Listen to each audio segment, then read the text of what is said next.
War Eagle War Rapport family, I'm your host C-Dub, and today's live show is brought to you by our good friends at GWT2 Energy Consulting Services.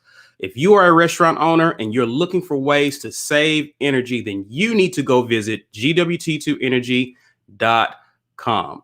Our weekend tailgate starts right now. You are now listening to the unmistakable sound of the War Rapport Weekend Tailgate. It's your boy, I Jones. Be real, C-Dub, Mike G. Get ready, sit on back as we bring you the War Rapport Weekend Tailgate. War Eagle, everyone. War Eagle. Welcome to the latest weekend tailgate, again brought to you by our friends at GWT2 Energy Consulting Services. We hope you guys have had a great weekend so far, and happy Sunday, man. This is going to be a great week. Fill on in. Those of you who are already aware and a part of the Auburn or this War Rapport community, you already know what to do. You're doing it now. But if you are new to one of our live shows, please be sure to hit that like button on your way in. Drop a War Eagle in the comment section if you are Auburn family. If you aren't and just passing by, drop your city and state. We want to hear from you guys as well. And as you continue to listen to us, guys, you know what to do. Hit that like button, subscribe to our channel, and do us a favor. If this is content that you're enjoying, please be sure to share this video using hashtag #GetYourWeight on social media. You found us, help people find us as well. So be sure to do that. And we have a great week planned for you guys. We got some giveaways that we got to talk about. We have some great content coming this week, and Mike G is here to tell us all about that. Good sir, what's going on? Listen, first and foremost, we're giving away tickets to the Akron game. This is the first game of the Bryan Harsin era, guys. You have a chance to go see this game on the War Rapport. If you are an insider, you already have 3 entries into this drawing. For those of you who have been doing the little things that we've been talking about week to week, you have extra entries. Some of you have 5, some of you have 7 entries, but everybody has a chance if you subscribe to our channel to win these tickets. So become an insider or supporter if that's where you want to be. Insiders get a lot of content, and during the season, you will get even more. I'm talking about game day experience. I'm talking about film reviews on Mondays. You already know about For the Record, betting with B Will. A lot of things will be coming at Insiders. So become an insider so that you can get access to everything that we're going to have to offer this season. You don't want to miss any of that. We are officially partnered with the Lee County Humane Society. They are saving kittens and puppies. They actually just had a kitten adoption event this weekend. We posted about it this weekend. So thank you to everybody who went and participated in that. We will be keeping you guys abreast of everything that they're doing in terms of adoption events, so we can help get the word out and help people find their animals, right? Like their animal counterparts. I have a rescue. Ike has a rescue. We're big animal people. You know, we want people to find the same kind of joy that we found in our rescue. So get the word out. You can find the link to our GoFundMe in the About section of our YouTube channel. 50 cents on every dollar goes to the Lee County Humane Society to help them in their mission to save and pair as many animals with loving homes as possible. Our merch store is live. I got my Watch the Film t-shirt on today. Shout out to everybody, Lisa and some of you guys who have been posting pictures of your War Rapport gear out here in these streets. We appreciate it. So you can go get your War Rapport gear there. And we're also giving away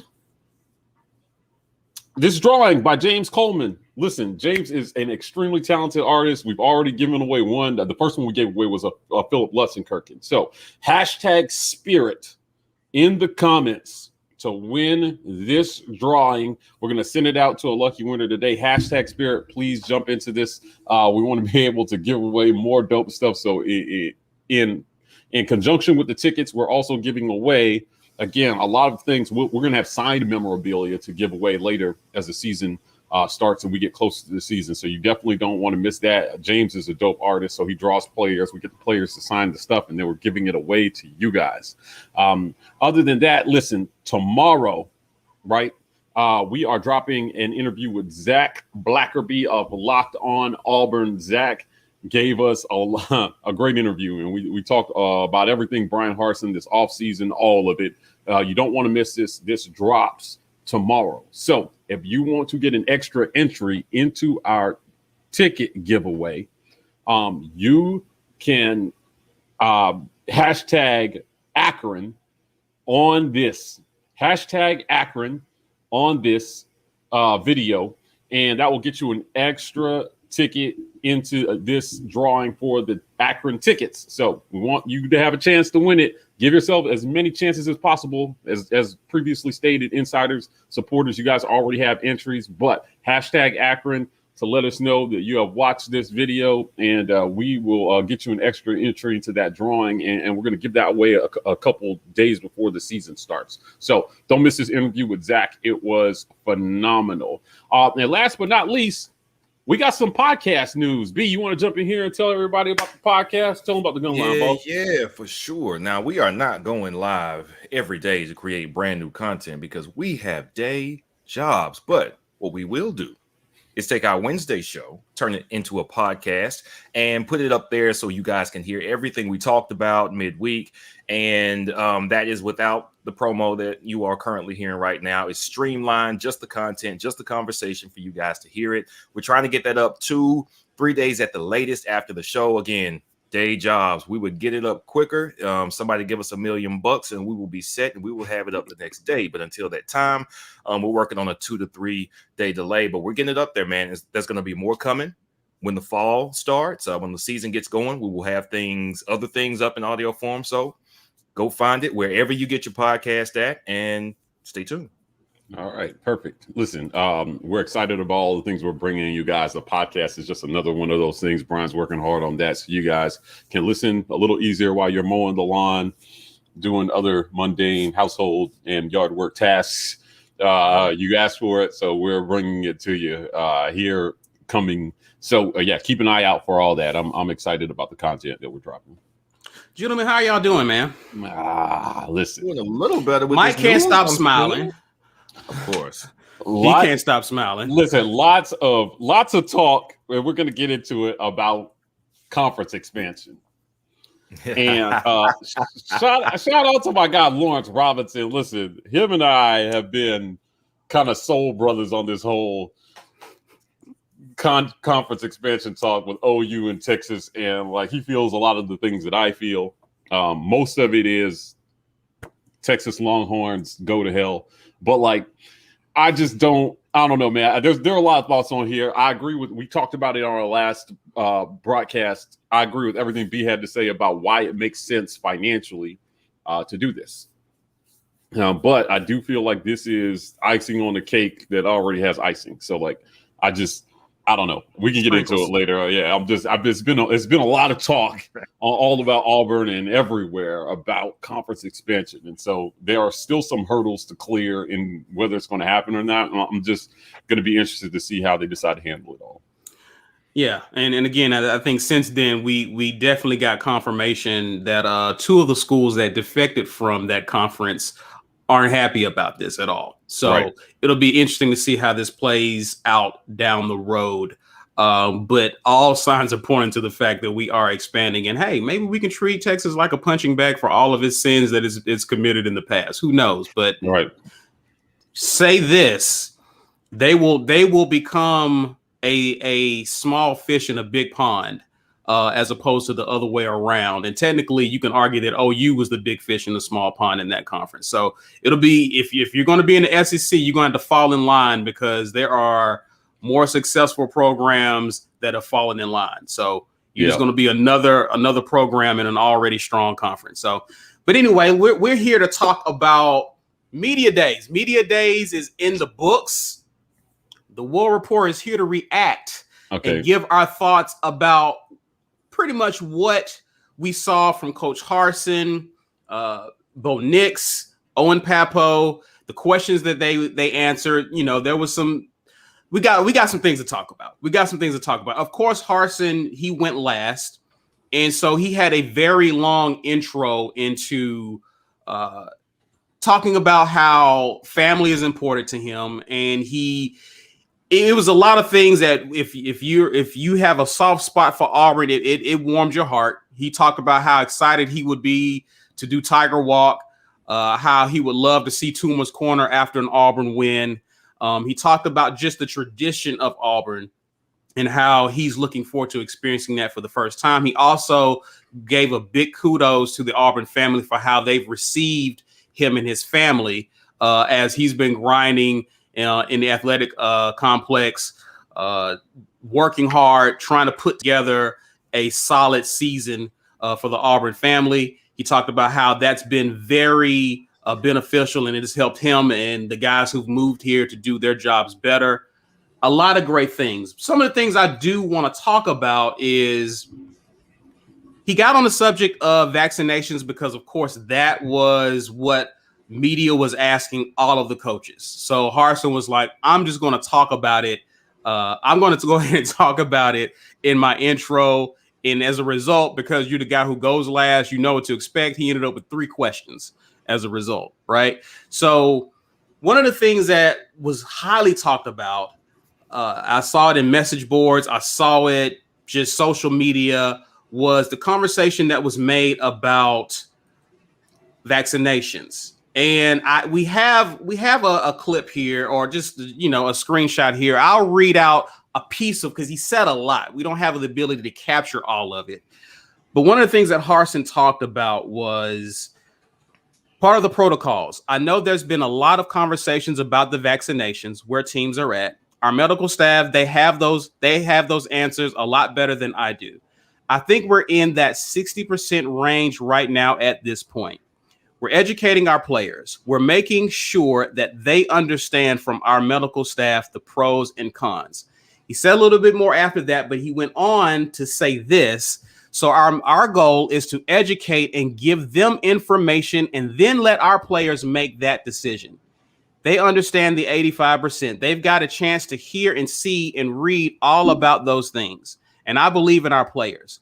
I believe in our medical staff, and I believe in the way that we've educated our players to make the right decisions and understand and respect their decisions and know that it's personal. So amongst our fan base, this led to us being pretty split on how we want to feel about Bryan Harsin's stance on this. This also led to a certain person at a certain publication in Birmingham writing a article about Bryan Harsin, which drove a lot of criticism from the Auburn family, and which doesn't shock me. But I want to hear from you guys. I'll give my thoughts at the end if you guys haven't touched on them. But I'm going to start with you, B, because I didn't know that this was a thing. You kind of hipped us to it. What are your thoughts when you hear how Harsin is approaching this in terms of vaccinations going into the 2021 season? I think there are probably you either want it and you got it, or you got questions or concerns and you didn't. And the position that we are in as private citizens is we make that choice on our own for our families. Our families decide, we decide, with our spouses what we're going to do. And it's pretty open and shut. If you go to work, most places still make you wear a mask anyway. Or you're working from home if you're not comfortable. And there are some exceptions there, but it's a very easy decision for us individually to get it because we want it, or to not get it because we don't. But when it comes to doing this on a football team is going to be together. There are a lot of guys together. They're playing a lot of teams who are groups of people together. If you don't get vaccinated and reach a certain threshold, then you could be putting your competitive advantage at risk because of the rules that are in place for, my guess is, I don't know the exact what the SEC has handed down. I know the NFL handed down some kind of ironclad stuff over the last few days, and everybody's been reacting to that too. But it becomes based on the information that you have now. Take this so that you can ensure you can compete for the upcoming season. People who do not want the vaccine would say, I don't have all the information right now. So you're asking me to make a decision based on one season, but what if that could impact me negatively far after the fact?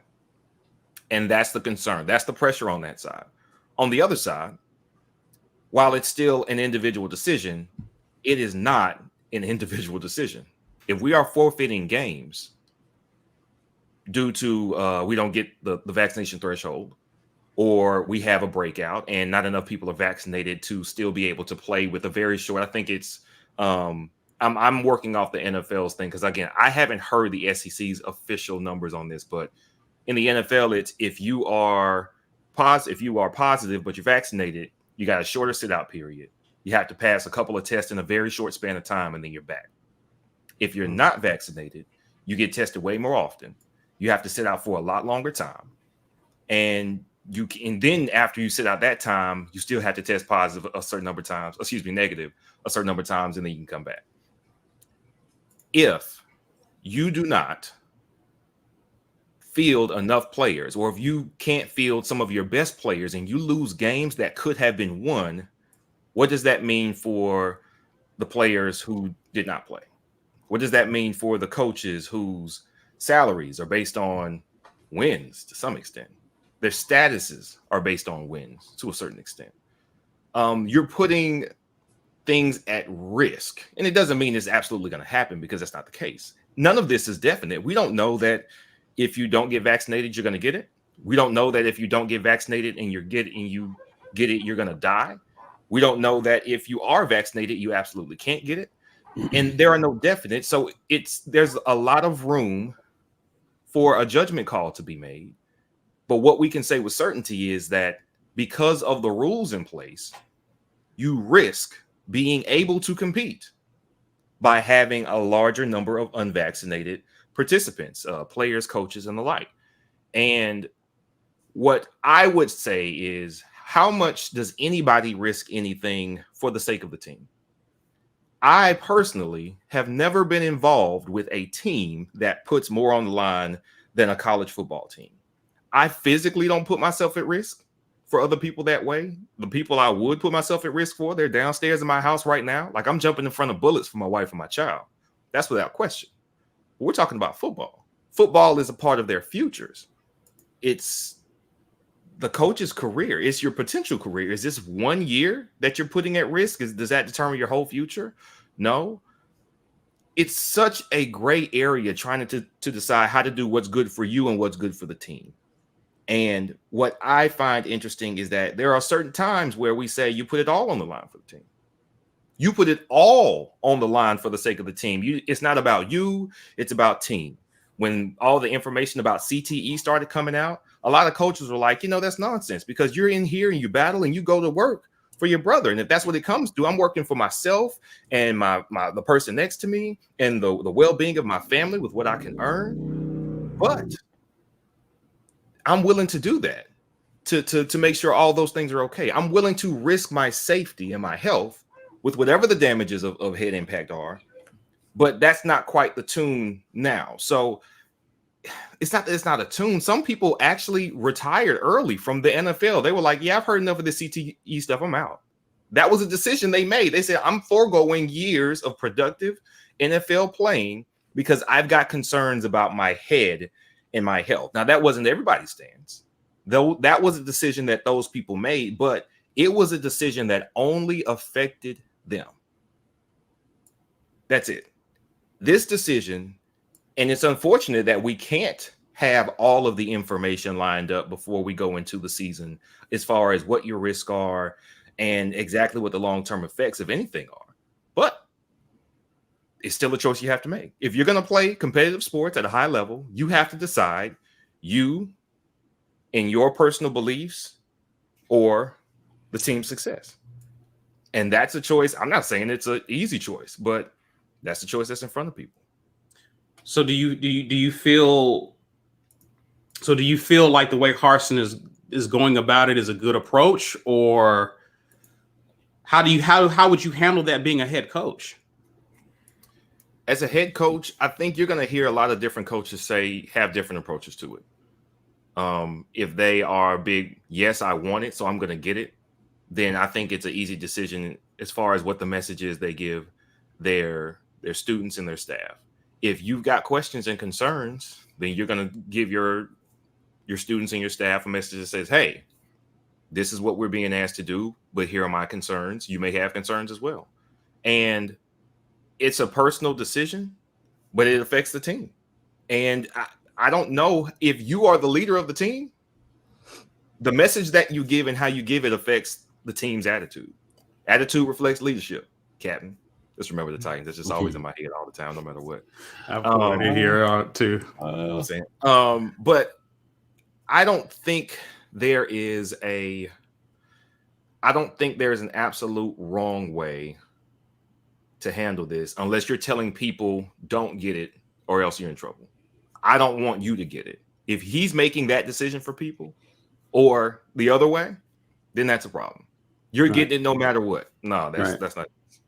Don't get it no matter what. Don't tell me that either. That's the only way that's absolutely wrong to handle it. We won't know until the season is over. And if we have to look back and say, man, I can't believe we didn't have enough people dressed against Arkansas and we lost that game. Then you can say, well, look, that might have been the wrong decision. Because that we're working off of results here. That's what we're working off of.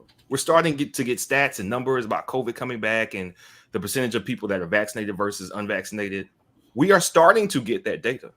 We don't have enough data to make an absolute decision about the long-term effects of the vaccine. That's not. I've got friends that I love that will be at my funeral who have not gotten vaccinated. What am I going to tell them? That's your decision. I hope it's not the wrong decision, but that's your decision. I still love them. That doesn't change how I feel about them. Sure. But I'm not the leader of their household, of their personal health, and I can't make that decision for them. So I hope that Harsin is, I can't say he's wrong. The only wrong way to handle that, in my opinion, would be don't get it or definitely get it because I said so when I'm the coach. Anything in between there, I understand the hesitation. Talk to me, Mike G. What are your thoughts in terms of how you're digesting what has come out about this? And by the way, we're going to move on to other topics of media days. This will not be the whole nucleus of what we talk about. But Mike G, what are your thoughts, bro? Yeah, I agree with B in a sense that I see a lot of, well, it's a personal decision, but when you're in a team setting, it's not just a personal decision. You're actually making decisions for the people around you, right? Talking about how it affects football is that based on the protocols in place, you'll know you made a right or wrong decision on how to handle it if you're missing football because of COVID-related reasons. That's the risk that you're taking. Right. I mean, some other coaches have disclosed their vaccination rates. I think Alabama is up around like 90% or something. I have to believe that is in large part to how they're driving their information about, advantages to getting vaccinated. 90%, right? There are people who cannot get vaccinated for legitimate health reasons, right? But I just think, at the end of the day, his job is to coach football and field a team. And, as somebody, who had COVID pretty early on and it was bad, my life has changed forever because of it. I respect everybody else's decision. Just make sure you're clear about it so that the people around you can make decisions for themselves as well, too. Right. We had a number of players who sat out the whole last season. Yeah. Because of it. That was their personal decision to sit out. Right. And, I thought his approach to it was kind of passive aggressive. I'm not sure I was in love with it, with the wording, quite honestly. But, when it comes down to is whatever decision he's making, I hope it's the right one, for what it's going to mean for the team. Forget individuals, right? For the team, right? For what it's going to mean to us being able to play football in the fall. Now, beside the decision to get vaccinated, what I hope is that if you're going to have unvaccinated individuals, you need good COVID protocols in place. Right. We need clean facilities. We need to just, hey, for the people who maybe decide that they don't want to take it, still do the work to protect them, though. Don't just say, oh, it's their personal decision. If they get it, they get it. I'm not okay with that. Right. Do the work to protect people who maybe cannot get vaccinated for legitimate health reasons. Right. Make sure things are clean, have good, good internal. This isn't just about COVID. I mean, how many times have we heard about things like staff running wild and unclean NFL locker rooms? You still need to have good cleanliness protocols in place and good habits, right, that help keep people healthy, man. Like, I think that if anything, I wash my hands way more than I did before this pandemic started. Yeah, man. Yeah, I'm careful about surfaces that I touch, Right. and I just try to be respectful of people around me. People in my building are immunocompromised and they're older, right? And, I had a guy scream at me early on in this, about, because he lives with an immunocompromised wife. And I didn't understand it at first, but then when I found out his situation, I totally get it, right? So, I'm just saying, one of the things that I hope is that if for some reason somebody misses a game or we miss football, it's not because we didn't take it seriously. Right. Forget, whether people decide to get vaccinated or not. Like, I'm with B. I don't know if there's a right or wrong, right? I just know, hey, but this thing is real. Right. So your decision to get vaccinated is separate and apart from the fact that COVID is a real thing. And some people will be very negatively affected by it. So just take it seriously, whether you get vaccinated or not. And if you have 40% of your team that's unvaccinated, I would expect that we would have tighter protocols around cleanliness and, social distancing and things that help keep other people healthy. That's it. That's where I'm at about it. Right. So, again, if you're going to give people the option to or not to, just make sure you put good things in place, good common sense protocols in place. Yeah. Right. To help keep people healthy so that we can watch a full slate of football in the fall. Right. The great thing about football coming back is this is a return to regular life. Right. Like, I mean, the other day I got on the elevator without a mask and it just felt good to not have to remember my mask every single time I leave my apartment. There's some places where I go where I still wear it just so other people will feel comfortable, right? I don't knock anybody's decision to do what they do, but a lot of the businesses that I go into still have common sense protocols in place for distancing, right? Yeah. So, I ride the subway to the office every day. We're not returning to the day where we were chest to chest on the subway. Yeah. We're not going back to that. They have common sense protocols in place that say, hey, this might not be a good idea, even if you're not requiring people to wear masks anymore. Right. So I think that we'll find out whether it was the right or the wrong decision, based on how and maybe we get lucky. I just don't. My hope is I hope nobody gets it. Right. I hope nobody goes through what I had to go through with COVID. Right. Because it sucks. Right. And it may be a low percentage of people who are negative, like super negatively affected. But, you don't feel that way when you're the one in that group. So, right. If it will just help, if common sense will help keep our players healthy, I just hope they implement common sense. I think that's what I hope. That's not exactly what I heard from his statement, but I hope that's what's happening behind the scenes. I hope that if they look at it and say, hey, listen, we got half our team that's not vaccinated. Let's make sure we clean these surfaces and do these things to keep people healthy. I'm good. Let's play football. That's it. Well, to put a bow on it, I didn't have a problem with how Harsen handled it. I really didn't. Yeah. I feel that if you really are educating these kids, I'm a believer when you know better, you do better. Now, that better can be subjective depending on who you ask. That better could be get the vaccine. But if you are a football program ran by an athletic department and you have knowledge of what you need to do to protect yourselves. You're already putting things in place based on what you know and what you're educating these kids to do or know about. You're already putting things in place. If, to Mike's point, if you do decide not to get the vaccine, there are protocols you should follow based on the education we've given already. Right. Yeah. If we're educating you properly, then we're already doing things in a certain way that should ensure your safety. Yeah, I just think that in general, throw COVID out of it and just talk about like how we handle being sick around other people in general has probably changed for a while, right? Like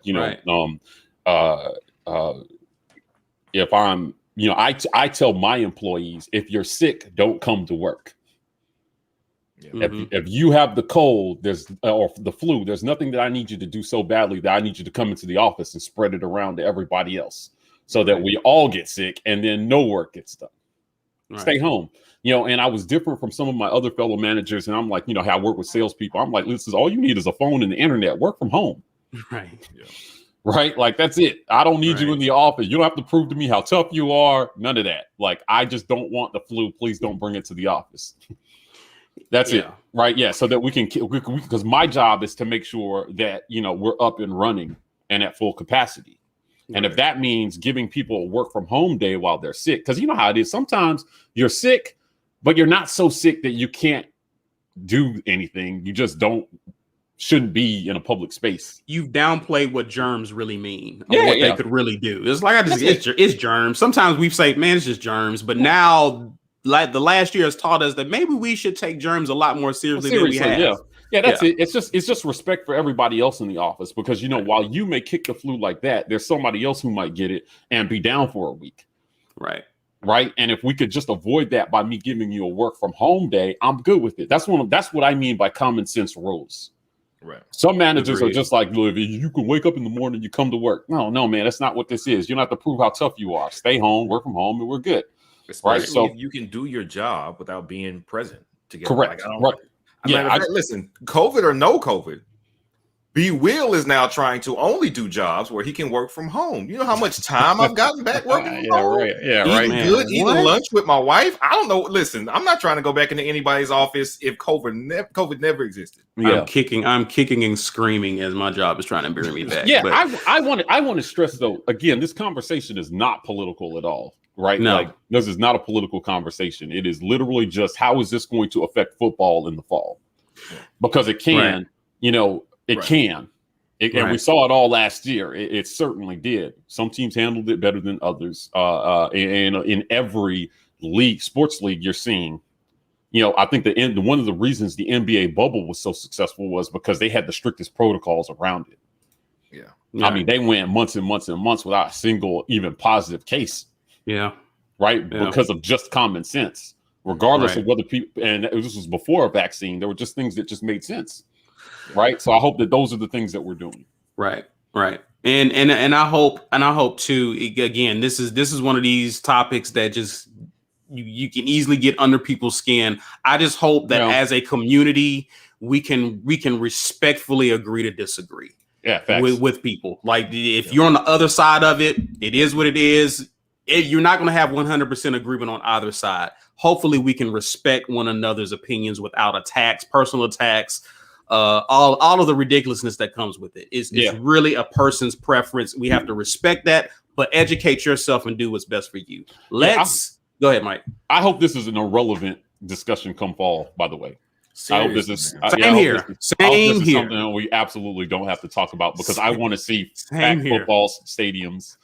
Right. Same here. I want to go play a full Penn State, Happy Valley, whatever you call their stadium.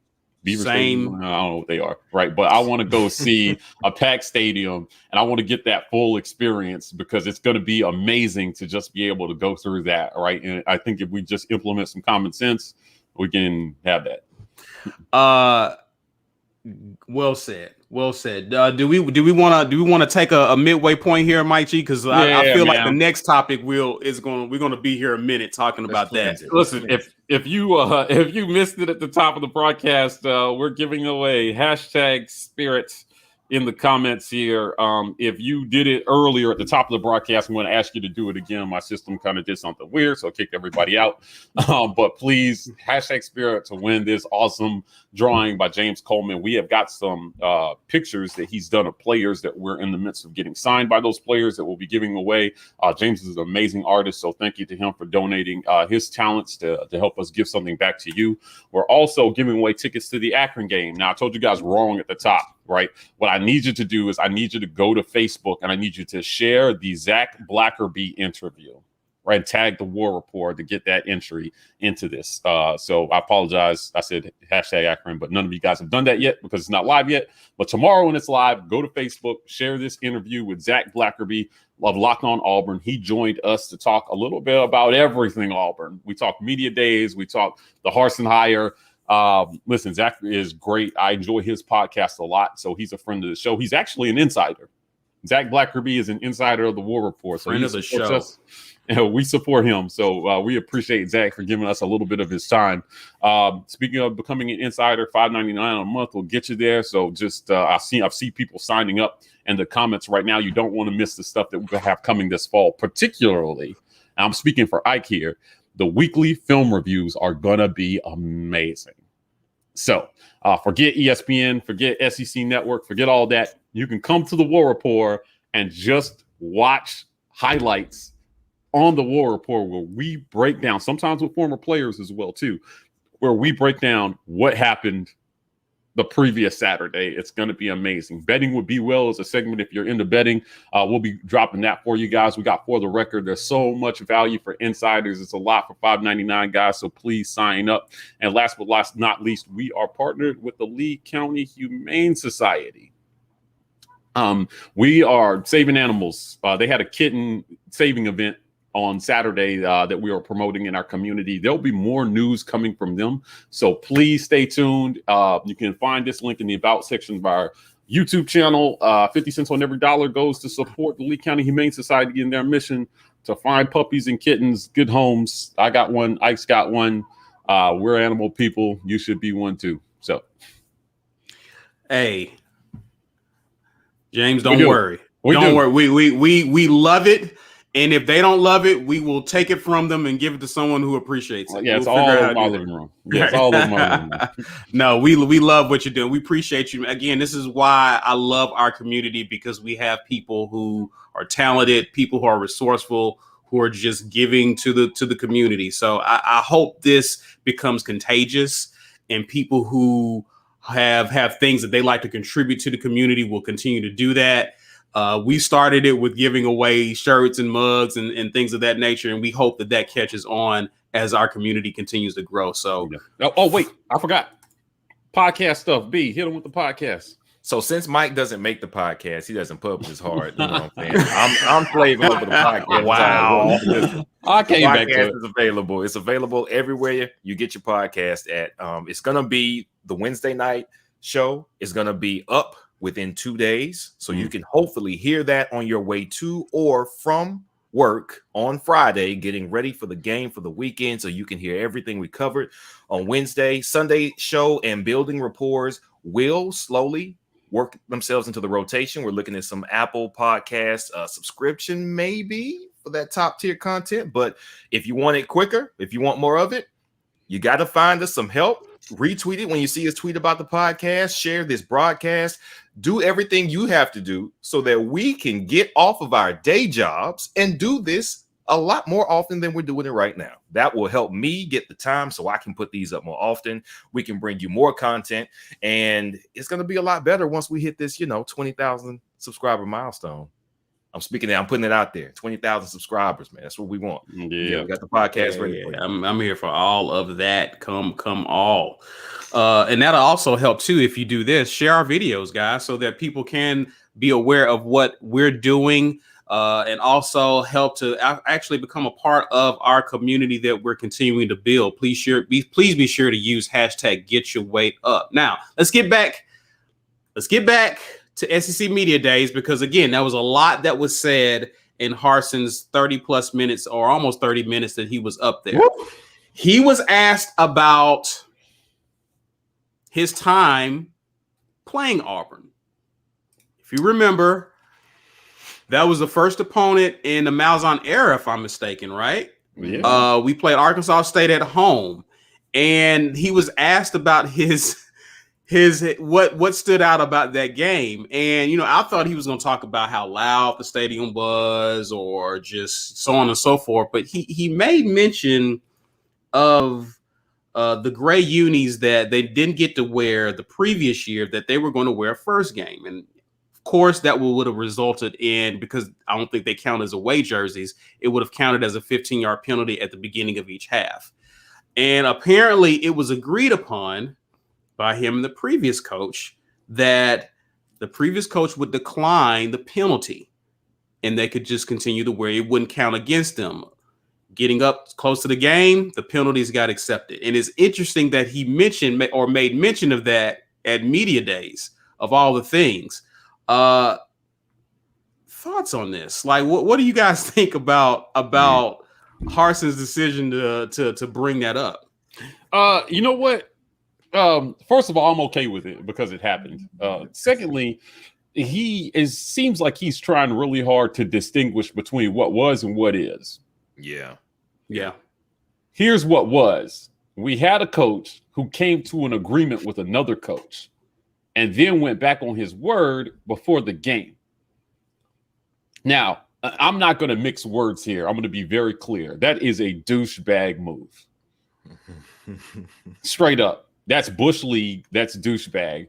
And I hope it makes me wonder that if that's the type of example that we were setting for our players. Now, I'll tell you something. I was the man who raised me told me that my word is my bond. It's all I have.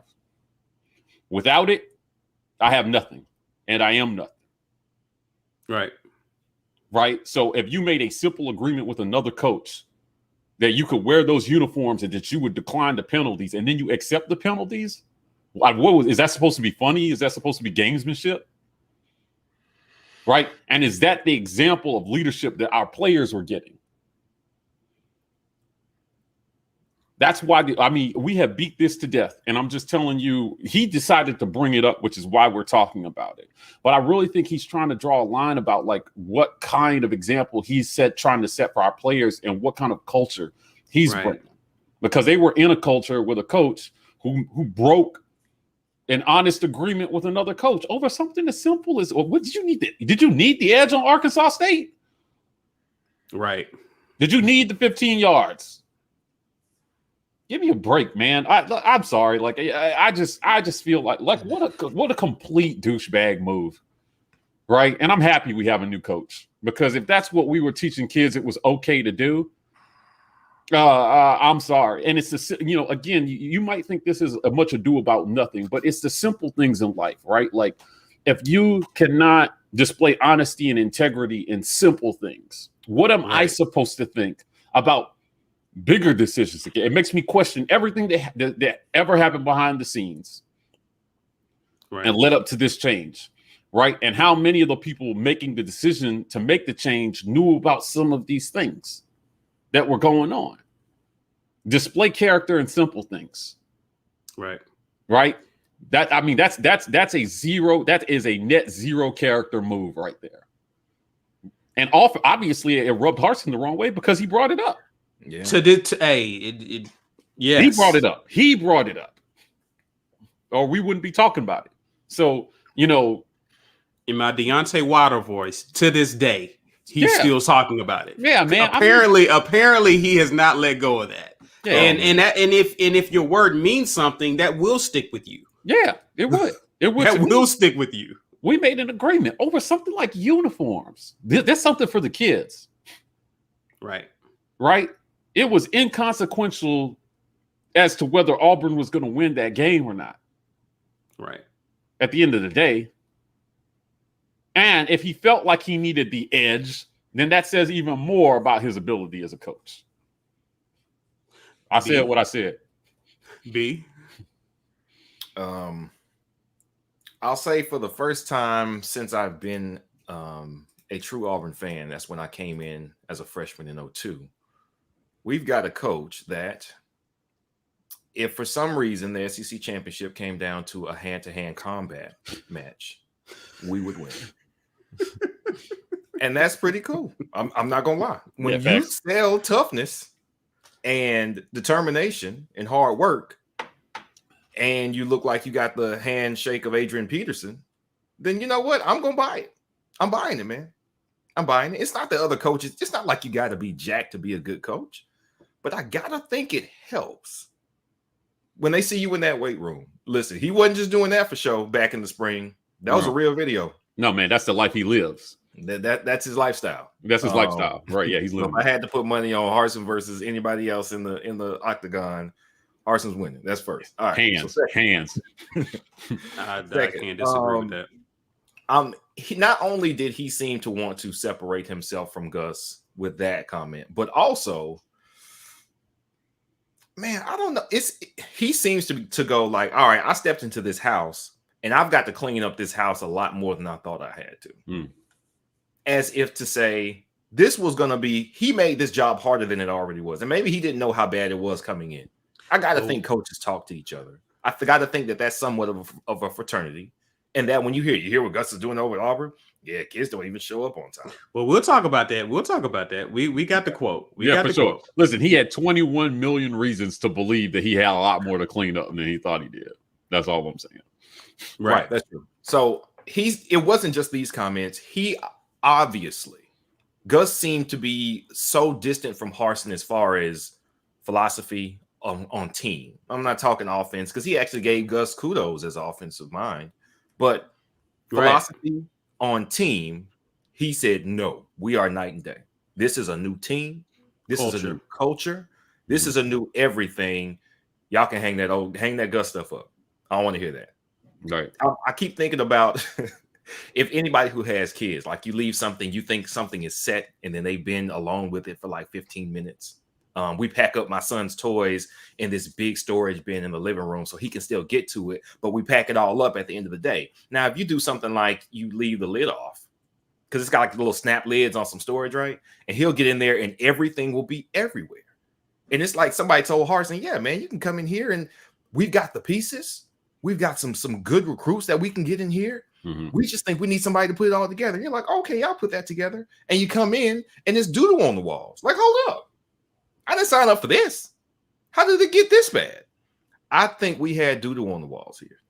As far as it comes to a coach and the program, it was more out of hand than I think he thought. And he seems to want to make it clear, not just to the media, but to anybody, the fans. This is a new day, which we all knew. We've been here from ground zero, and we heard he's a different type of coach.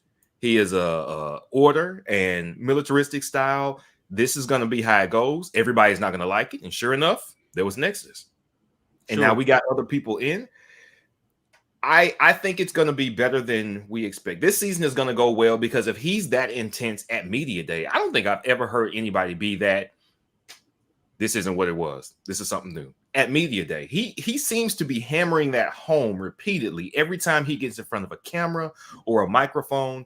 And I've got to imagine that it's been that way since he stepped in the door at the facility, that there is no player there who doesn't know you are not going to be skating like that anymore. And if they're still in 6 months later and they're still on board, that's what makes me excited about this season. There's nobody who's been there through this who thinks it's going to be anything like it was before. That means they bought in.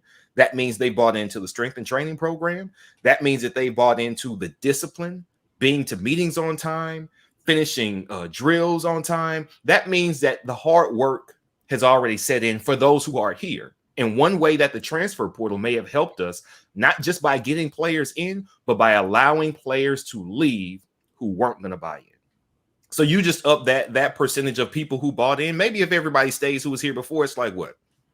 75% of the people are in and 25 are like, yeah. But if you're trying to do something and you need all 100% of your people on the same page, that's not ideal. You can't have 25% of the people who are like, yeah, whatever. And the 75% are dragging them along. You let those go out. You let some other guys come in who are bought in and ready to work to the standard that you set. And now you got a full team on the same page. Do we have all the talent we need to win a national championship this year? No, I don't. I don't believe that. I don't think anybody on this panel or in our chat necessarily believes that. But what you do have are all people working towards the same goal with the same intensity. He sells me that, and I'm buying that. Right. That's why I'm hopeful about this season. Yeah, like I would say, what happens if Harsin messes around? This is not a sunshine pump. This is a complete hypothetical, and wins the SEC West this year, with essentially all the same talent plus some portal additions. Or what happens if he shuffles the deck a little bit at some positions and sees a lot more success in year one because he brought in discipline, hard work, and competition. It's not going to say, I mean, a lot of things will flesh themselves out one way or the other. I'm just telling you that this whole quote about the jerseys and the penalties is not a difference of approach. It's either about having integrity or not having integrity. And if you gave your word to somebody and then you went on back on your word a few hours later, right? I don't know what to say to that. Again, to me, I like to listen to things in context, right? Yeah. So I'm thinking about, okay, if you're willing to tell a coach that, what are you going to tell a recruit? Or a kid, yeah. You know what I mean? If I'm telling you you're going to do this in my offense, and I have no intentions of doing that. Yeah. Again, when you want leadership of your you want someone who's going to do what he says he's going to do. That's just something that I was brought up at a young age. Your word has to mean something. Something, right? Yeah. Now I'm listening in context where Harsin says everything we do matters. Now I'm listening to it, and what I'm seeing out of Harsin is something that we have been craving out of our next head coach, and that's consistency. Right? So now he's saying the same thing, just differently, because now he has examples of this is why this is important to me. This is why I'm different from the last guy. This is what I've been preaching since I've gotten here in Auburn. Yeah, I think it plays well for him too, because if you establish a clear difference between you and the last, and then you find success, right? It has even more of an impact on how people view your process, and how recruits will view the direction of the program, how boosters will view the direction of the program in terms of money. Establish a clear difference between you and bet on yourself. Listen, I am all about people betting on themselves with any kind of confidence. Bet on yourself, right? And Harsin is betting on his ability to be able to get in here, bring a process similar to what he had at Boise State, just with better talent, and get a better result. Yeah, I'm good with that. Right. But, I think that, now let's not act like Harsin is bringing some of these things up out of the blue. He is being led in this direction a little bit by questions that are being asked by the media. Right. Sure. Right? But when he is answering the questions, he's not really mixing any words. Right. And he's not being PC in his response. He's being very direct. Direct. Yeah. Like, listen, man, guys weren't showing up on time. Basic principles that translate to the football field. Well, let's go ahead. Before we get to that part, I do want to ask, because Harsin wasn't the only one being asked questions. Jadaric basically asked, how do we feel about Bo's interview? Good. We can also talk about Pappoe here as well. He felt like he was more calm and relaxed. Well, he didn't have linemen chasing after him, so he should be calmer. But what are you guys' thoughts about how he did? I mean, he seemed confident, as he always is, right? Yeah. That's standard Bo. But did you guys see anything that was noteworthy with how Bo handled himself? I mean, he handled himself well, I thought. Yeah, I thought he said what he needed to say. He was asked a question about Bama, and he pretty much said, "We're not scared of Bama." Right? I liked that answer. I don't think it was necessarily bulletin board material. But you shouldn't be scared of anybody. You can respect your opponent without bowing down to them. Facts. I thought that's what he did. Facts. I thought he said, we kudos to everything they've accomplished, but we're not scared to play them. Right. And listen, man, he notched the win. Say what you want, but he notched the win against them too. He's 1-1. He's 1-1. Yeah, right. Not a whole Right. lot of quarterbacks can say that. Now, our defense had a lot to say about why we won that game, but still, he was the quarterback, and I feel like he has the right to have a little bravado in that area. Like I said, you can be respectful of your opponent and the things they've accomplished without bowing down to them. Kissing the right? ring. Yeah, you don't have to kiss the rings. Like so, I thought he did that. I thought him and Pappoe did a good job at media days, just kind of talking about it kind of being a new day. Now he did have some comments about learning some things about route developing, and that left me some questions still about, okay, so he was saying it like these are things I'm discovering. Mm-hmm. And I'm like, okay, but wait, what was happening before? I won't go all the way into his comments, but he did say some things that just let him know that the approach to teaching is different and that there may be some new information there that's going to help him be a better quarterback in 2021. B? I thought that was clear. I liked it. I don't know if I expected anything from Bo or Owen's interviews. They weren't going to give us any hot takes. I mean, with the coach having the personality that he has, he wasn't going to say, hey, just go out there and be loose and talk about how Gus is bad or how I'm cool. He didn't. That there was a focus there. He was going to answer the questions in a standard way. He did. He was going to be asked about Tony Fair's comments. He responded in a way I think we all wanted him to respond, which is, yeah, they were a really good team last year and we lost, but we're not afraid of them, nor should they be. And I didn't get anything from it. I'm glad that he was there to be a representative, because I do think that at the very least puts him, if he wasn't already, and I know he was, but in a leadership position, because he's speaking for the team. He's speaking for the offense. And the comment about learning more now, again, everything we've heard about how things were before with the last administration has been confirmed every time one of the players or even Harsen gets in front of the microphone. It was like this. You don't have to point the finger. This is how it was. And it's not like that anymore. Right. I'm trying to think of another situation where I think Mike G built his own computer. We War Rapport, we got incorporated. We are a business, and the first thing we spent money on was Mike G buying that computer. Mike G had never put together a computer, and he said, I don't really know what I'm doing. But you know what Mike G did? He put together the computer, and now he has more confidence about putting together a computer because he did it. If Bo Nix is looking at football like, yeah, this is cool, and now he's got a new guy like, oh, wait. Yeah, I know way more now. Mike knows more now about a computer because me and him have been working on his computer in the last week, because he had to go through some stuff with that computer.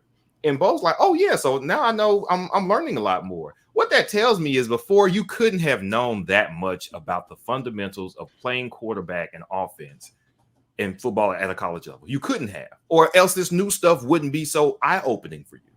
Right. It couldn't be a revelation for the new stuff if you were getting this stuff before. So we don't have to harp. I know we're really close to fall camp, and that's going to be my drop dead date, is I'm not talking about the old guy no more.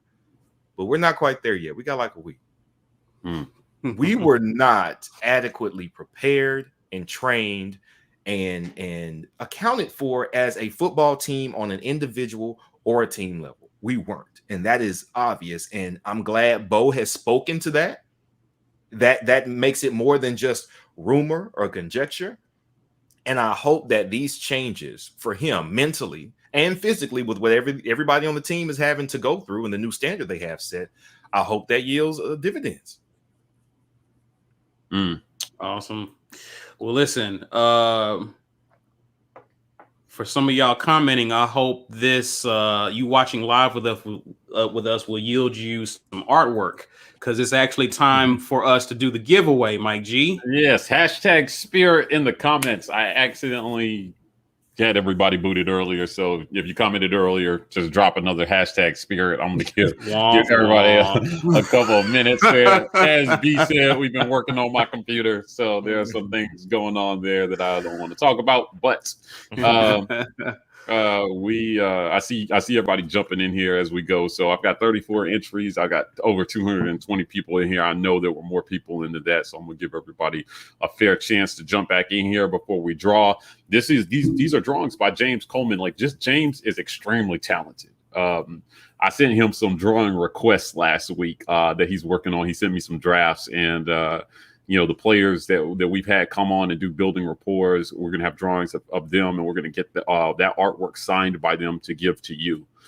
So we appreciate everybody who's doing. Oh, yeah, look at that, man, jumping up real quick. So I'm going to go ahead and share this with everybody. We got 53 entries here. Want to be fair. Again, totally my fault. You guys got booted, but hashtag spirits. Check your spelling. If it's not spelled correctly, it won't catch in the filters. And we want to give everybody a chance to win this. While we're waiting on people to kind of jump back into this drawing, I gotta say, man, media days is something that I usually just kind of gloss over every year, right? Every year, media days kind of comes and goes, and I don't think much of it. But look, I got to tell you, this year, but I was on pins and needles to see what was going to come out of media days. Not just with Auburn, but with so much going around the conference, with the return to like full stadiums and football stuff. I really just thought, it's going to be interesting to see how some coaches manage their organizations going into 2021. And what I really hope is that we have a better management structure to handle whatever gets thrown at our football team, whether it's COVID, whether it's conference expansion, whether it's transfer portal, recruiting.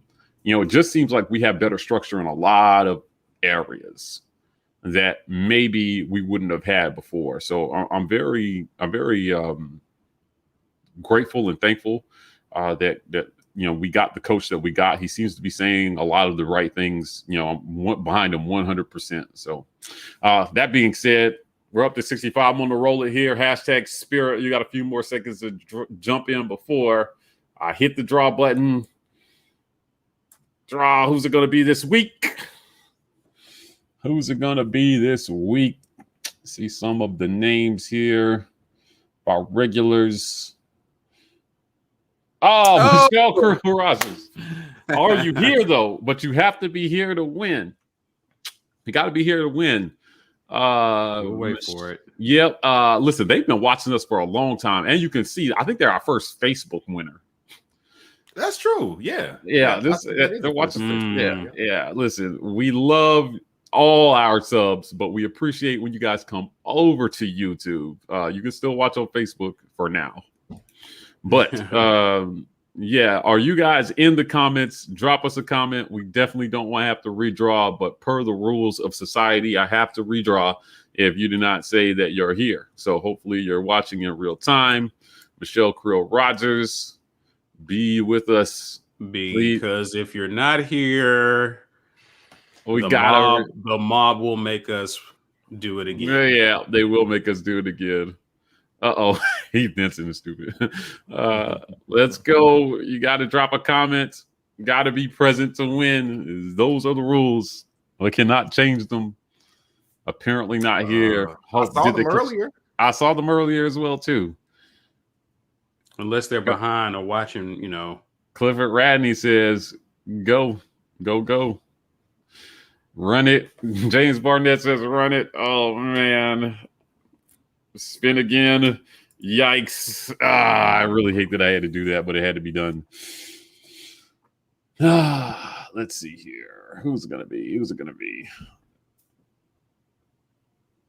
Jimmy Tinsley. Jimmy, are you here? Come on, Jimmy. All right. Let's see if you're here. We'll wait. It's a little bit of a delay. Yeah, it's a little bit of delay. Jimmy, we need you. Please be here. Karen Johns is jumping in just in case we have to spin for a third time. She said, hashtag spirit. Jimmy, are you here? You hear this? Come on. Come on, man. Come on.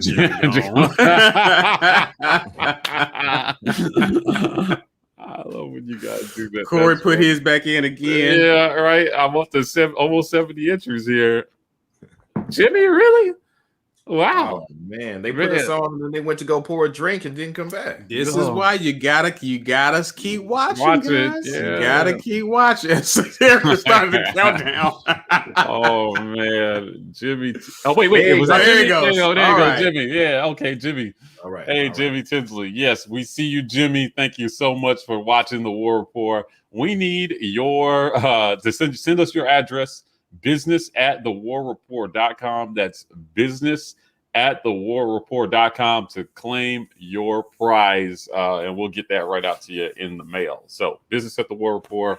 Myself and Ike get that email, and thank you for being a listener, watcher, and subscriber. Love it. Love giving stuff away. We're almost in the final. I was going to bring up the graph. B alluded to some of the things that Harsen talked about. I didn't know if you guys wanted to show the people. Yes. Just okay. Mike emphatically said it. We're still talking about Harsen. One of the last questions he was asked about was about culture, I believe. Mm-hmm. What kind of culture are you bringing? This is something that we actually talked about with LaRondo on the interview. Guys, if you're watching us, you're new to our page, go back in time, maybe about a month or so. We actually talked to Bradley LaRondo, who's Harsin's right-hand man, and we asked him, what does Auburn football look like? And he gave some very insightful answers. But we actually kind of heard a little bit from Harsen at Media Days as well. And just to give you a bit of a snippet, and this is some of the things that B alluded to, but I thought this was very great in terms of what we can expect from Auburn football in the future. Harsen says, so when we go out there and play on September 4th, I want our fans and everyone that watches and tunes into our game, I want them to see a disciplined team, a tough team. And he talked about conviction. So the last part is a team that believes they can win every time they step onto the field and every single practice. He then goes on to say, is that different from what the previous staff had? I have no idea. Didn't dive into what their core values were. I got a chance. What I did when I took the job is I wanted to see it. I wanted to witness what this team was about. I wanted to see why guys show up late. I wanted to see why guys didn't finish. I wanted to see those things for myself and with my own eyes make my own determinations. And so said a lot there. And this is at the basically the tail end. It was a lot before he got out of there. The looks on y'all's faces is saying a lot. Mike G, go first, bro. Man, listen, again, I'm going to say it again for the people in the back and even louder this time. Harsin definitely is trying to establish the difference between what was and what is. Yeah. Right? What they were doing and what it's going to be. And he's making it clear to everybody that this is a new day and that certain things will not be accepted. Because, we're hearing reports from players. We've heard from our coach, and he tried not to say, he tried not to make a definitive statement as to what was, only what he saw when he got there. Right? What was is inferred from what he's saying that he saw. And based on what he's saying he saw, it should not be a shock to anybody why we had inconsistent results. We had an inconsistent process, and we had, if you ask me, inconsistent leadership from the top. We had a coach who would tell a bold-faced lie to another coach's face and go back on his word. And Caesar, you said it earlier, like, what is he telling recruits? Yeah. All these transfers out of highly rated players.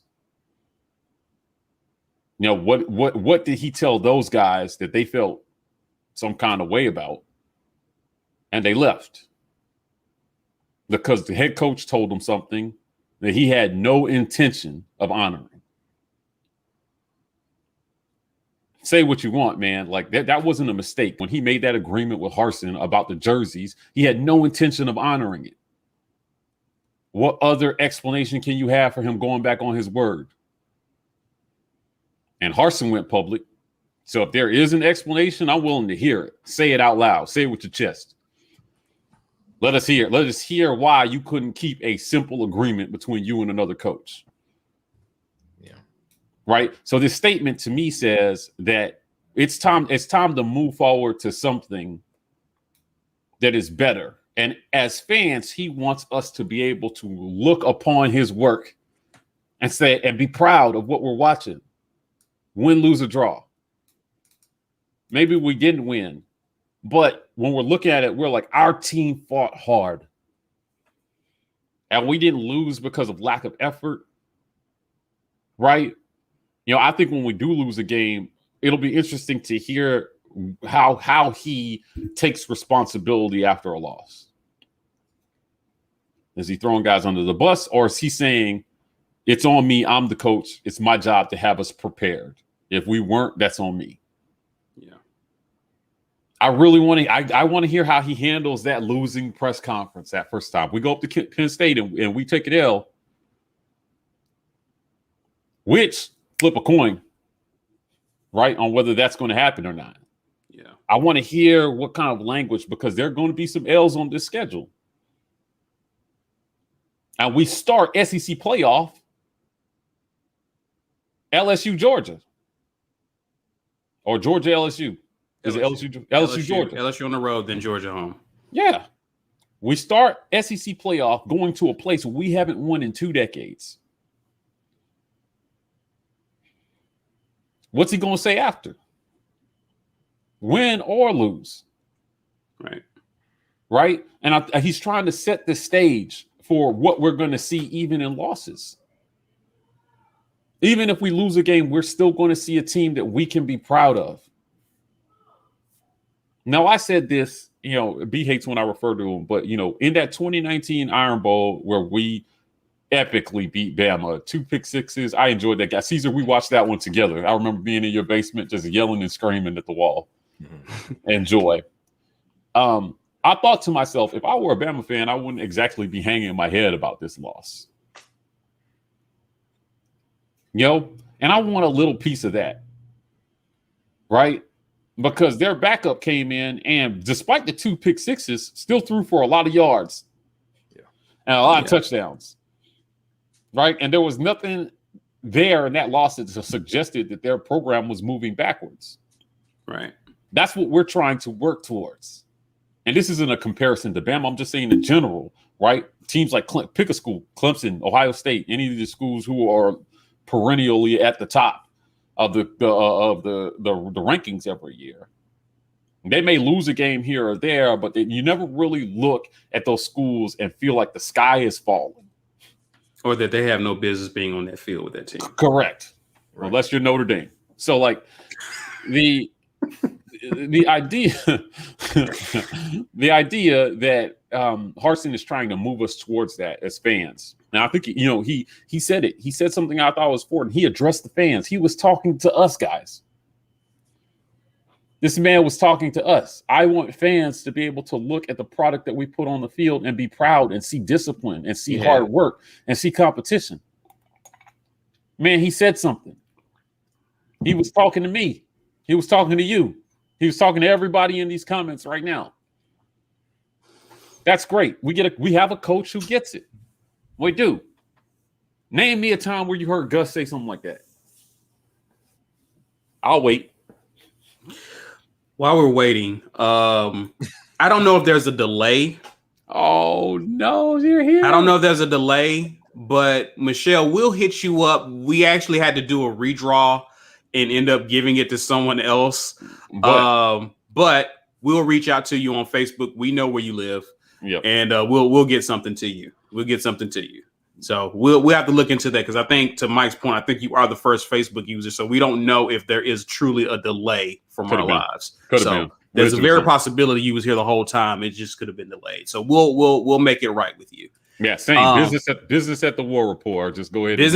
Email business at the War Rapport, and we'll hook you up. You're still a winner. Yeah.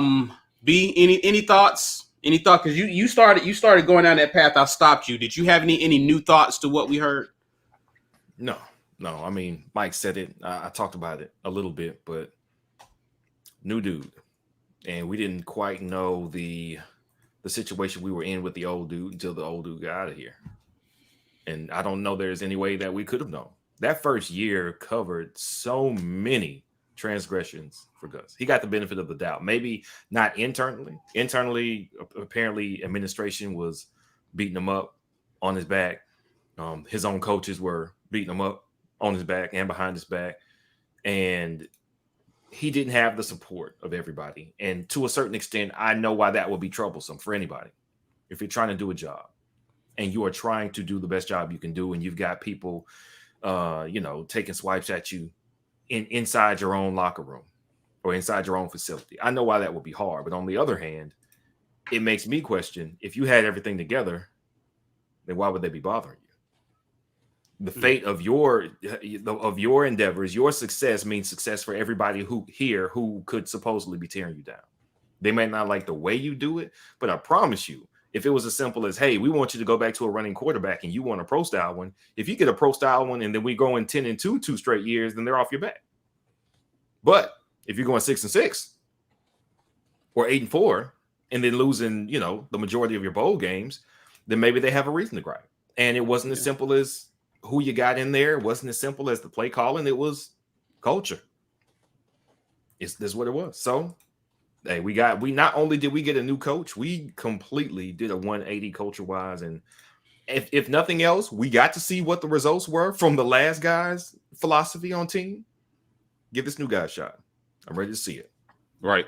I'm looking forward to it. Yeah. Go ahead, I think again, setting the stage, he just really is setting tone going into this season. Hard work has been the theme all off season. With some of the videos that we've seen of players working out and just things that are seem foreign, right? Guys are talking about the difference that the program is making in the weight room first and foremost. Hashtag get your weight up. They understand getting their weight up first, right? Absorbing the playbook, learning the things that they need to learn to be able to implement this system. Mm-hmm. And then going out there and having the discipline to execute consistently. That's the last piece, right? You take care of, you need to be physically able to be able to do what you need to do. And then you need to be mentally able to understand what you need to do. And then you need to take those two things on Saturday and go out and put them together and do it consistently and do it under duress. Right. Because I'll tell you what, a lot of teams look great in the first quarter. Mm-hmm.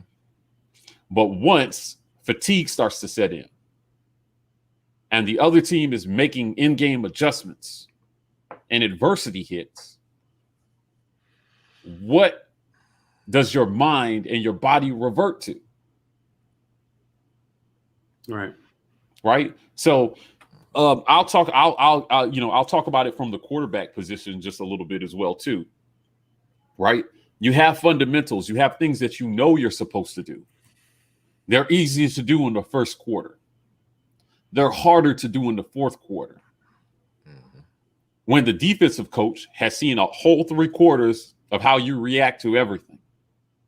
And what have you shown him that tells him that he needs to respect your ability in the fourth quarter? That he needs to play you honest. Right? And what I'm hoping this system that Harsin is implementing is bringing in is that if Bo's our quarterback, I hope by the time we get to fourth quarters this year, opposing defensive coaches are saying, this is the same Bo. Yeah. We can't blitz him. We can't go, man. He's going to burn us. Because he's going to go through his reads and do what he needs to do, and he's too solid. We got to try something else. Right. We can't load the box. Right? We have to stay just as balanced on defense as they are on offense. That's what discipline brings your team. Not only respect from within, but respect externally as well too. Because when your opponent turns on the tape and they see a disciplined football team, they know they can't just go out there and do anything and beat you. Right. Right. I mean, that's so that discipline. That's kind of like, that's like your word of the day, right? Yeah. He says that a lot. I think he's trying to get us to understand, like, discipline extends past practice and study hall. On game day, everybody's watching the same tape leading into the game. Now, I'll bring this back. I explained it on a previous show. One of my jobs as a film guy was to get the tape of the current game to our next opponent. This was an important job, right? So we would take the coach's film, the inline and the end zone and the sideline, and we would take it back to the office, cut it up, and then send the coach's film, the all 22, and the end zone shot that is just kind of lines, the linebackers, running backs, quarterback, and you send it out to your next opponent. Oh, so you're like helping them prepare for you, right? I had to drive the tape to Atlanta and get it out on the tape on a flight to Delta Dash. The SEC stipulated that tape had to be out on the first available flight, or there were consequences. This was one of those things my boss used to say: set an alarm, 2 that plug into the wall and 1 that runs on batteries, because if you miss the tape run, you're fired. That's it. Flat out. Right. So everybody's watching the tape. Now, I'm sure in this day and age, I mean, we're still doing things on Betamax tapes when I was a student video guy, but I'm sure in this day and age, they share that footage digitally. I'm sure the conference has a system to help schools upload footage so that nobody's driving to Atlanta to mail tape. But the point is that they see those coaches all get the same film to study you. And it's not just what plays you're running. The better coaches are looking at the weakest link on the defenses, the guy who doesn't finish plays, right, to know where to attack. And Harsin is trying to say, when you watch our tape moving forward, you're not going to find that guy, because he's going to be on the bench. Yep. And not in the game. If you don't finish plays, you're not in the game. You're on the bench. Right. Our last coach put those guys in the game. And so the results that we saw were wildly inconsistent, because when sometimes you finish plays and sometimes you don't, sometimes you score and sometimes you don't, sometimes you win and a lot of times you don't. So it's time to get rid of that mentality. If you want to be a consistent winner, you need consistent habits. Right. You are what you repeatedly do. So if you don't finish plays, you're a guy who doesn't finish plays. Flat out. You're lazy. You know, if you are a winner, then you will consistently have winners' habits. Right. Because the guys who win at the highest levels don't ever have their effort questioned. Yeah. Their process is not questioned. Go study every winner in the history of sports. Michael Jordan, Tom Brady, these guys have LeBron James, these guys have legendary habits. Yeah. You know, and we need a coach who's instilling that sort of attitude and teaching that. That's how we get to the next level. Yeah. Accountability too. Accountability too. You can ask them to do something, but if they're not doing it, and there was no consequence to them not doing it internally, it happened externally on a game, right? Right. If I'm not holding you accountable for not showing up on time or showing up at all, then the accountability came in the form of an L when we played a team whose players were showing up, right? Right. So again, this guy's talking account, and I loved how he distinguished discipline. He's like, I'm not talking about kicking a guy off the team or suspend. I'm talking about being disciplined in what we're asking you to do. That's doing what you have to do. Right. When you have to do it, regardless of whether you feel like doing it or not. Yeah. I'm telling you, man. Like this is a. I'm excited about what we're win or lose, whether it's 10-2 or 8-4 or 7-5. I'm excited about what we're going to see on the field, because I think that even in the losses, there'll be something for us to turn to and be excited about. Yeah, there will be something for us to build on. Well, That's what Harsen is going to give us, man. I'm telling you. Well, I'm excited. I'm excited today, man, because it's Big Cat Weekend and we got a commitment actually. So I know it happened as we were live, but Damari Alston commits to AU. This was a commitment that many people was anticipating. Many people say we needed. Who is Damari Alston? In case you've been under an orange and blue rock, here he is. He's 5'10". 205 pounds, from College Park, Georgia. According to Rivals, he was ranked the third all-purpose back in the 2022 class, 15th recruit in the state of Georgia, 167th in the nation. Last year, in his junior year, he rushed for a little over 1,500 yards and 24 touchdowns. He had 299 receiving yards and 2 touchdowns as well. Ended up choosing AU over LSU in Northwestern. Watching some of the film on this kid, I love his vision.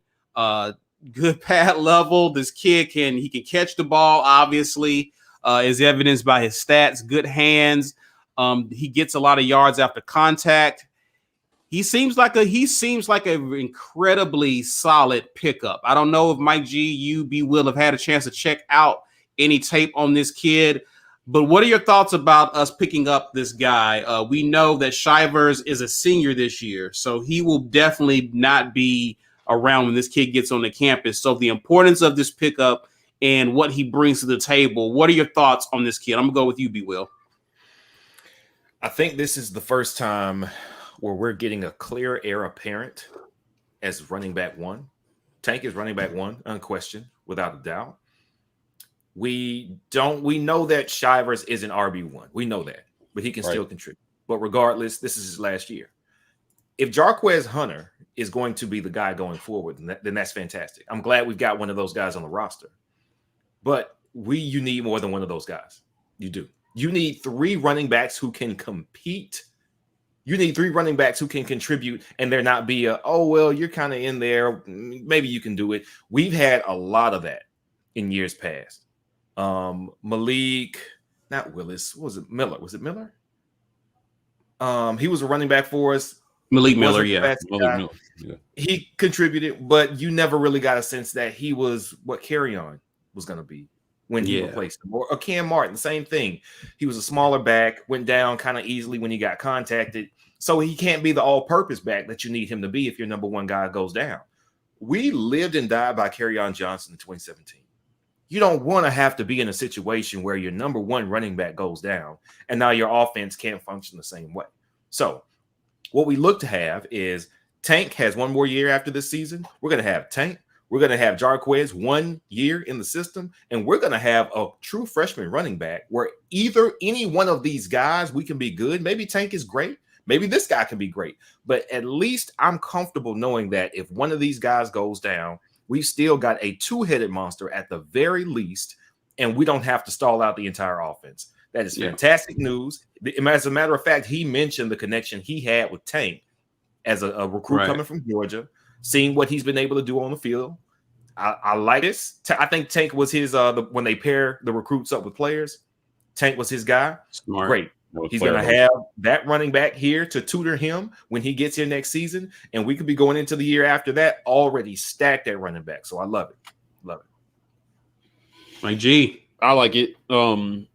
Again, I'm more concerned about what are we going to do with the guys that we get. I'm more concerned about the process that we're using to develop these guys. Absolutely. So, as the season plays out, we'll see what Harsin does with these stud running backs. He inherited a stud running back. Yeah. He inherited a potential first-round draft pick.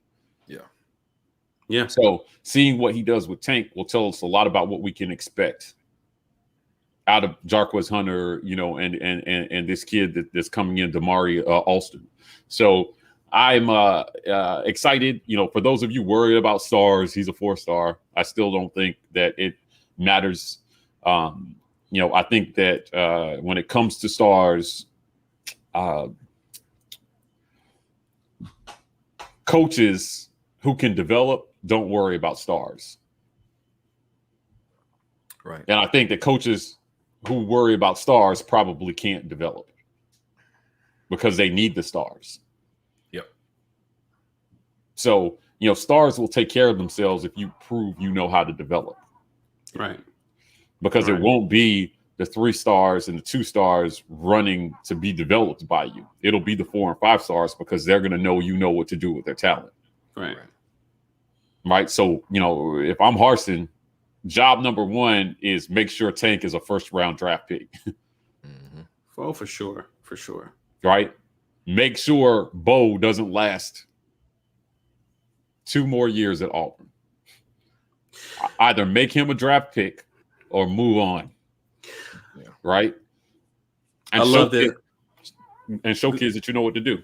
I love this comment. I love this comment about Tavares. He did have Doug Martin and Jay Ajayi at Boise, so he has a track record for developing guys at that position. Right. He definitely does. And I just want to see proper roster management. Listen, Malzahn created some running backs too. It's just if you wasn't the starting running back, we never got to fully see your potential, right? So I'm hoping that he's recruiting guys who are not part of a package, but guys that he can just put into his system and develop these kids as if something happens to Tank, the game's not over. Right. Like we remember what it felt like when Kerryon dove into the end zone against Bama, and we felt like, is our season done because Kerryon is out? Right? The goal is that we got guys behind Tank that they're bringing in, that they're developing, that we can. It's next man up. Right. Next man up. Or a system that can adjust to losing your star running back and just create the next star. Yeah. Mm-hmm. Correct. You know, there was an LSU receiver, a true freshman, that went for 300 receiving yards in a game last season. I think his name was Boutee. Yeah, I think that sounds. That sounds spelled familiar. Boutee. I was in awe watching this game that this kid had. Right. Yeah. And for all the receivers that they've put out over the years, the Odell Beckhams, the Jarvis Landrys, is it Jordan Jefferson now with the Vikings? Yeah. And now Jamar Chase, like these unreal receivers. I was watching that and thinking, is this the next Jamar Chase? Yeah. That guy sat out a whole season and was still a top 6 pick in the NFL draft. Yeah. You know, I want to see some of that energy at Auburn. I really do. Where it's just kind of assumed that, you know, guys who come into this system are going to make it, man. They're going to be next level. Yeah. Right. But I said it was Justin Jefferson. I always say Jordan. Jordan was his brother that was not a great quarterback. Yeah. Yeah. Right. But I would just say, man, when you look at it, and you think back to one of the first things we ever heard Harsin say, that we're going to play for championships, everything we do matters. Right. Well, you know what? If you're going to be a 1st-round draft pick, everything you do matters. If you're going to win the SEC West, everything you do matters. If you're going to make the playoff, everything you do matters. Right. Right. The theme here is that there's no part of the process of making you a winner that doesn't matter. It's not important. Right. Stay focused on those things. And Damari Alston is an all-star. Yeah. He's all SEC, man. He should be. Get guys in the pipe, and then you should be so good at developing talent that kids have no issue waiting their turn in your system. Yeah. Because they know when they get to the field, it's on. Mm-hmm. Yeah. Right? That's how you stack talent. When people don't question, when players don't question your ability to be able to evaluate, their potential and their ceiling, and then use that, because you see him do it guy after guy. Right. There are certain schools when players transfer out, it's really just because they're just stacked with talent. Right. Again, that's where we have to get. But we don't question those coaches' ability to be able to develop players. We don't. We've questioned it for 8 years at Auburn. On the offensive side. Yeah, on the offensive side. Yeah, hopefully we're done with that and we could just move on to the next discussion. Yeah. Hopefully we're talking about maybe just like X's and O's and stuff, right? Like, like who out coaches who on, it really just comes down to which coach has the better game plan. Right? Agreed. We're not talking about effort and discipline and, and any of this silly stuff that, again, teams who are inconsistent or are not used to winning have to deal with. The good teams, when certain teams lose, we're usually questioning the game plan. We're never questioning their talent or their effort. Right. Or knowledge of scenarios and situations of the game. Yeah. Usually it comes down to the coach. The coach made the wrong decision. Yeah. And the kids paid the price for it. So, I mean, all good championships games I've watched in the last 3 or 4 years have come down to that. Yeah. It just comes down to coaching. But, I mean, the talent on the field is clear. LSU versus Clemson was probably one of the more intriguing championship games I ever watched. For those guys, because Clemson's talent, I call LSU to win by at least 14 points, which they did. But but you guys were adamant in the lead up to that game that it would be a lot more competitive, maybe than I was thinking. Yeah, I did. And I think that Dabo, in spite of the gap that I felt like what there was there in talent, because I just thought Joe Burrow, Trevor Lawrence, that's not an even match. Not how that season played out. I just didn't. I thought that Joe Burrow was clearly the better quarterback and that they had the edge at almost every position offensively. But when it was over, I wasn't really down on Clemson, even though I expected them to lose that game. Yeah. Right. It was just that in the face of the talent that they were facing, Dabo was really just going to have to come up with a much better game plan because he wasn't going to be able to out-athlete LSU that year. That was not going to happen. And a big part of that was, now that we've had even another year after that to look at what Clemson did, that year they just walloped Bama in the championship game. Was it 18? After the 18th season, they had a defensive line class that very much wanted revenge for the game they lost in the previous season. Right. They got it. They had a defensive line class. I think they were juniors that year. That was like a heralded class. They had like 3 5-star defensive linemen that they signed back in 15 or 16 or something like that. And they got it. Clemson hasn't been that good defensively since then. Right. Against Notre Dame, yeah, but Notre Dame's not that good. I mean, they don't shut other people down in quite the same way. And when I say other people, I mean quality teams. That season for Clemson, the last time they were great, was all about that defense, and that set them up for success. Offensively, I'm going to say this, and then we can close it out because I want to say something. Lawrence wasn't as good as Watson. He's not better than Watson. Trevor Lawrence was not better than Deshaun Watson. He never was, and I didn't see it. I thought the wide receivers did a lot of work for Trevor Lawrence in that championship game. A lot. I thought ETN made a huge difference for Clemson's offense in that championship game. ETN was huge in that game. ETN was huge in that game for sure. I did not see Trevor Lawrence. What the hype that they have given him, I don't see it. It's not that he's not good. He's not transcendent, but they've been hyping him as they've been making him Andrew Luck since the moment he stepped into college, and I have not seen that. All right. Yeah. I mean, listen, I agree with all that. I think underscores my point. I mean, it just came down to, with what you have, how were the coaches going to scheme up a way to win against, a worthy opponent?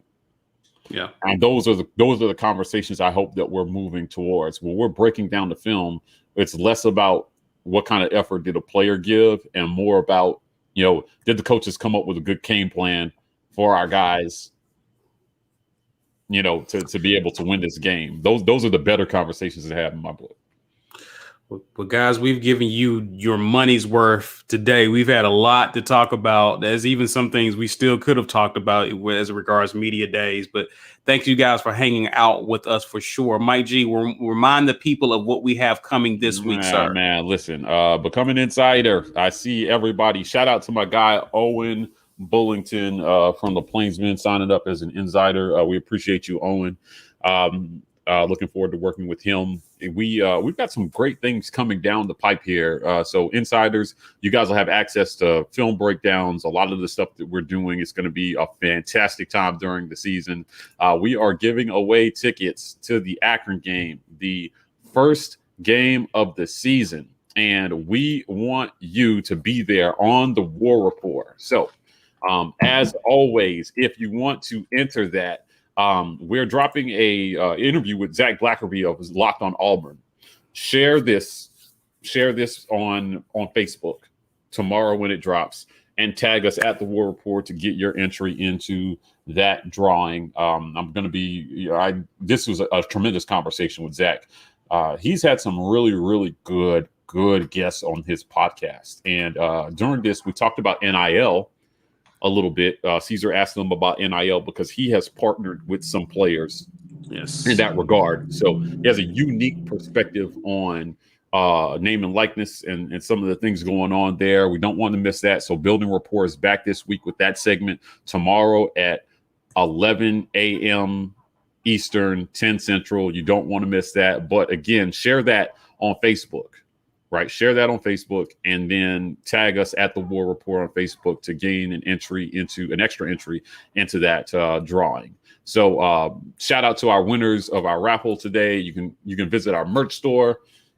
This link is in the About section of our YouTube channel. Go there to get your War Rapport merch. We got our Watch the Film T-shirts that we love. Quality stuff there in the merch store. And last but not least, B, tell them about the podcast. The podcast is live. We have reformatted it, updated it. The Wednesday night War Room is going to be on 2 to 3 days after we have the live show. We will also be dropping Building Rapports and weekend tailgates to some extent. It's going to depend on what type of time we can get. So share it. Share this video. Get us out there. We need 20,000 subscribers and 1,500 insiders so we can get off these day jobs. We need work. We want to do that work for you guys, but we need more time. And as we get more time, we will put more content on the podcast. So please go and listen wherever you listen to your current podcast. It's all there. And yeah, stream that. Yeah. So I'm happy about the podcast stuff. I am. I know B says I don't work on it, but I do like the podcast content that they're coming up with. That and another segment that I'm super excited about. For insiders is Betting with B Will. Mm-hmm. Betting with B Will is going to be fun. If you gamble, I don't gamble a ton because I have an addictive personality, so I am pretty balls to the wall. The way my bank account is set up, I can't be out here gambling. But I'm excited about that segment that we're going to share with you guys. For those of you who do sports betting, betting on Auburn is hard for me because I don't ever want to have any interest in the game other than just, is it Auburn going to win or is Auburn going to lose? Winning by 6 points or 3 points and spreads and all that stuff, just it's hard for me. So I avoid that. But the last thing I wanted to mention before we get out of here is JG Tate is joining us on Wednesday. And we're going to revisit Media Days with JG. So for those of you who don't know, we've officially partnered with auburnsports.com, and JG will be here on Wednesday to talk to us about all things Auburn. So you don't want to miss that. For sure. And he's definitely going to give us a recap on all of the questions you're going to have coming out of Big Cat weekend. He's definitely going to give us a scoop on that. Some names of some big recruits and kids who actually showed up on the plains. He will be there to answer your questions and have a great discussion with our community. Guys, if you're part of the community, if you're just not finding us, if you're on social media, please be sure to share this video using hashtag Get Your Weight Up. If you're on Twitter, you can @ us. Please be sure to like and subscribe to us on YouTube. If you haven't done so already, please do that. That helps us out a ton. I mentioned social media. We're on Instagram and Twitter at The War Rapport. We are at TW Rapport on TikTok. That's it for now, but we definitely got more on the way. Stay tuned, and until then, it's War Eagle. War Eagle. War Eagle.